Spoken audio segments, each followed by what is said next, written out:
Supreme court ने फैजाबाद धरना case की फैक्ट फाइंडिंग कमेटी पर एतराज उठा दिया। हम जानना चाहते हैं कि धरने का असल मास्टरमाइंड कौन था। फैक्ट फाइंडिंग कमेटी गैर कानूनी है। आपने जो कमेटी बनाई है हम उससे खुश नहीं। ये आंखों में धूल झोंकने के मुतरादिफ है। क्या हम कुछ के बगैर अगले नुकसान का इंतजार करें? बातचीत करने का मुल्क में माहौल ही नहीं, नफरत ही नफरत है। आपने इंक्वायरी कमीशन एक्ट के तहत तहकीकात क्यों नहीं कराई? किसी पर असरात होंगे तो बाकी भी सोचेंगे कि कुछ गलत किया तो नताइज भुगतना होंगे। एक साहब बाहर से इंपोर्ट होते हैं और पूरा मुल्क मफलूज कर देते हैं। अरबों रुपए का नुकसान हुआ मगर सरकार को कोई परवाह नहीं।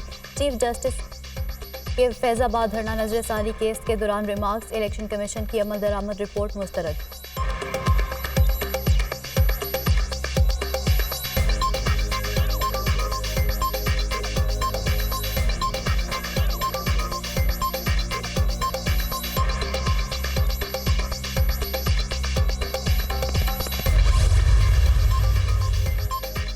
हुकूमती 3 रुकनी कमेटी मौसर नहीं। अफसोस से कहना पड़ता है कि मामले को वो संजीदगी नहीं दी गई जिसका वो मुतकाजी था। अदालत ने इस्तफसार किया कि हुकूमती कमेटी किसी को तलब कर सकती है, उसका तसल्ली बख्श जवाब नहीं मिला।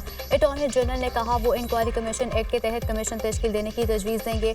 हुकूमत अगर रजामंद हो तो कमीशन बनाकर नोटिफिकेशन पेश करे। कमीशन के TORs बिल्कुल वाज़ेह होने चाहिए। अफसार आलम से पूछा क्या वो इल्ज़ाम को मुतल्लिका अफराद की मौजूदगी में दोहराएंगे।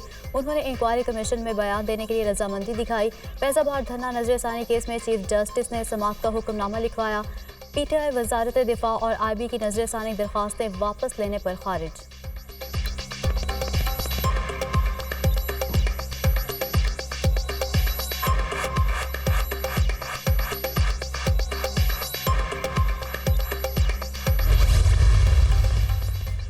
क्या आप जमानत देते हैं? मुल्क में जो हो रहा है आइन के मुताबिक है। जस्टिस अतर मिनुल्लाह का अटॉर्नी जनरल से मुकालमा। साबिक चेयरमैन पेमना ने पूरे निज़ाम पर सवालात उठाए। उन्होंने वज़ीर आज़म को भी ख़त लिखा। जो कुछ उन्होंने किया वो हर पब्लिक ऑफिस होल्डर को करना चाहिए। अलमिया ये है कि वज़ीर आज़म समेत किसी ने उसका जवाब नहीं दिया। हर वज़ीर आज़म कुर्सी से उतर कर कहता है कि मैं मजबूर था। जस्टिस अतर मिनुल्लाह के रिमार्क्स। आपने बयान हल्फी में कुछ और बात लिखी, मुतफरिक दरख्वास्त में कुछ और कह रहे हैं। चीफ जस्टिस का साबिक चेयरमैन पेमरा से मुकालमा। वो कौमें तरक्की करती हैं जो माजी को कबूल करती हैं। चीफ जस्टिस की जर्मनी और जनूबी अफ्रीका की मिसालें।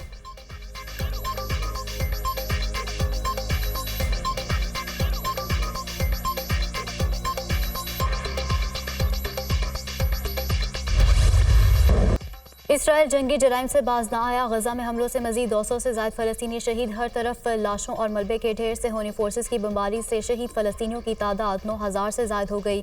3600 से ज़ायद बच्चे और 1800 से ज़ायद ख़वातीन शामिल। गजा में अक़वाम मुत्तहिदा के मजीद 3 इमदादी कारकुन मारे गए। मजमूई तादाद 67 हो गई।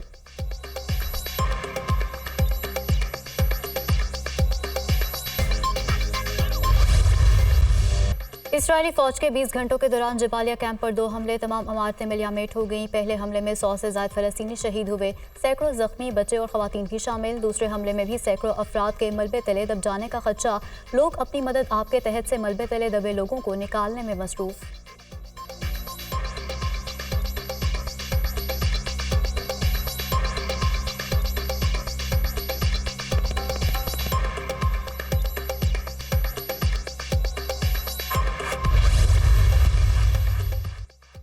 गजा में महसूर लोगों के लिए रफा सरहद खोल दी गई। जख्मों से चूर फ़लस्तीनियों और गैर मुल्कियों को मिस्र में दाखिले की इजाज़त मिल गई।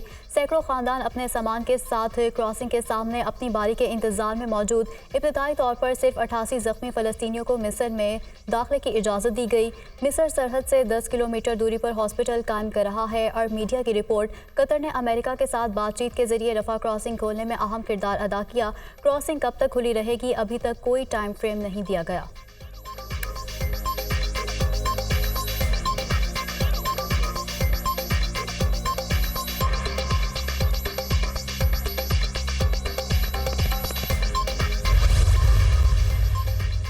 मुस्लिम ममालिक इसराइल का मुकम्मल तौर पर बायकॉट करें। सिहोनी हुकूमत को तेल और खुराक भेजना बंद करें। गजा के लोगों के सब्र ने पूरी दुनिया के ज़मीर को जगा कर रख दिया है। गजा में जो कुछ हुआ मुस्लिम ममालिक को याद रखना चाहिए। इस जुल्म में अमेरिका, फ्रांस और बरतानिया भी बराबर के शरीक हैं। ईरानी सुप्रीम लीडर आयतुल्लाह का बयान।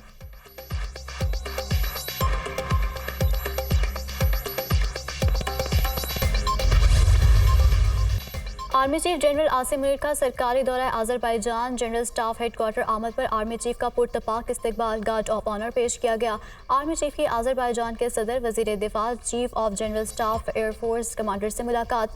जनरल आसिम मुनीर ने आज़रबाईजान की मुसल्लह अफवाज की ऑपरेशनल तैयारियों के हवाले से उन्हें सराहा। मुलाकातों में दोनों रियासतों और मुसल्लह अफवाज के दरमियान बाहमी ताउन को नई सतह तक बढ़ाने के अज़्म का इजहार। आज़रबाईजान की सियासी और अस्करी क़यादत ने पाकिस्तान की तरफ से मुसलसल हमायत को सराहा।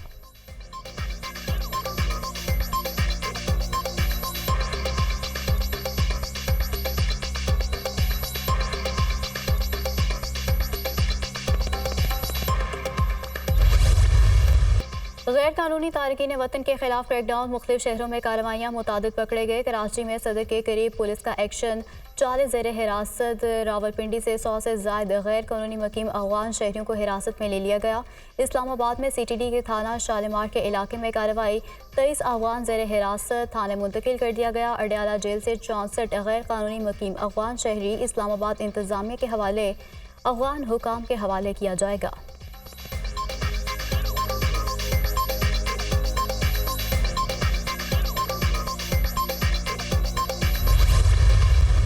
अफगान बाशिंदों की वापसी के अमल को सबोटाज करने का घिनौना मनसूबा बेनकाब, मुहाजिरीन के लिए कायम कैंप्स।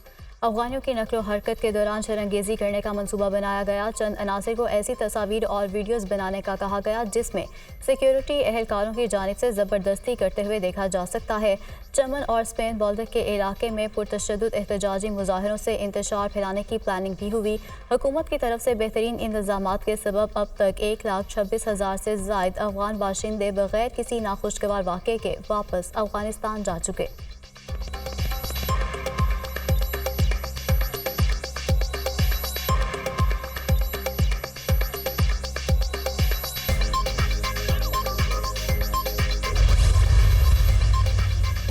सिक्योरिटी फोर्सेस का यूरोप के इलाके संबाजा में ऑपरेशन, फायरिंग के तबादले में 6 दहशतगर्द जहन्नुम वासिल।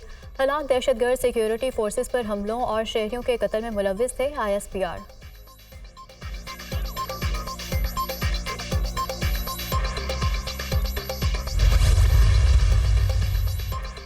IMF और पाकिस्तान हुकाम के दरमियान मुज़ाकरात आज से इस्लामाबाद में शुरू होंगे। 10 दिन तक तकनीकी और 5 दिन तक पॉलिसी सतह के मुज़ाकरात शेड्यूल। इक़्तिसादी जायज़ा मुज़ाकरात के लिए वज़ारत ख़ज़ाना ने तमाम वज़ारतों की कारकर्दगी रिपोर्ट मुरतब कर ली।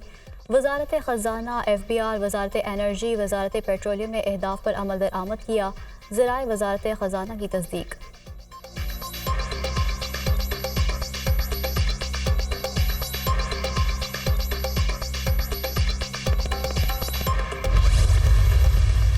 मई के जो वाक़यात हैं उसके ऊपर पूरी कौम का जो रिज़ॉल्व है और उसके जो मुज़मरात और जो असरात हैं उनके पेश नज़र उन लोगों को जिनके ऊपर ये इल्ज़ाम है, जब तक वो इस इल्ज़ाम से या तो वो बरी हो जाए या उनको वो प्रोसिक्यूट हों, इन दोनों सूरतों को पेश नज़र रखते हुए ऐसे लोगों के साथ मैं समझता हूँ कि ना उनको सियासत करनी चाहिए, ना उन्हें सियासत का हक हासिल है जब तक कि वो अपने ऊपर से इस इल्ज़ाम को जो है या गलत साबित करें, और अगर सही है तो उनको उसकी सज़ा होनी चाहिए। 9 मई वाक़यात के ज़िम्मेदारान के अलावा सबसे बातचीत हो सकती है। चेयरमैन PTI जब तक 9 मई वाक़यात से बरी नहीं होते उनसे मुज़ाकरात नहीं हो सकते। अगर चेयरमैन PTI पर इल्ज़ाम दुरुस्त है तो उन्हें सज़ा होनी चाहिए। लाहौर में आर्मी हाउस को आग लगाई गई। आर्मी हाउस पे कैंप ऑफिस भी था जिसमें मुल्क के दिफा से मुतालिक हसास मालूमात थी। मुस्लिम लीग नून और पीपल्स पार्टी को मिलकर इलेक्शन नहीं लड़ना चाहिए। नवाज शरीफ की आसिफ जरदारी से मुलाकात सियासी तौर पर सूट नहीं करेगी। मुस्लिम लीग नून के रहनुमा और साबिक वज़ीर दाखिला राना सनाउल्लाह की दुनिया न्यूज़ के प्रोग्राम ऑन द फ्रंट में गुफ्तगू।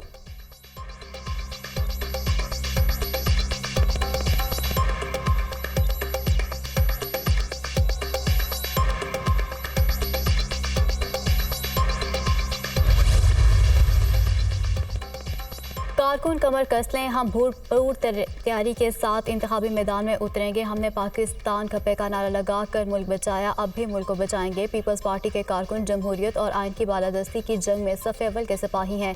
आसिफ जरदारी की गुफ्तगू। साबिक सदर से PP कारकुनों की मुलाकात। सियासी हिकमत अमली और इंतखाबात से मुताल्लिक तजावीज़ पर तबादला ख्याल।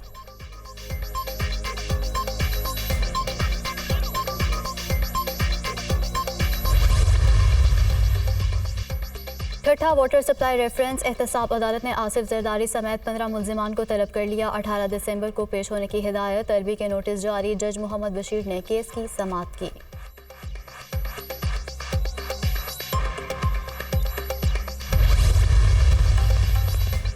आशियाना रेफरेंस में शहबाज शरीफ समेत दीगर की बरियत की दरखास्तों पर फैसला महफूज 7 नवंबर को सुनाया जाएगा। तमाम मुल्जिमान के वकला ने दलाइल मुकम्मल कर लिए। रिकॉर्ड के मुताबिक मुल्जिमान पर जुर्म साबित होने का इम्कान नहीं। इन्वेस्टिगेशन रिपोर्ट की फाइंडिंग से इत्तेफाक करता हूँ। नैब प्रोसिक्यूटर के दलाइल। एहतसाब अदालत के जज अली जुल्करनैन ने केस की समाअत की।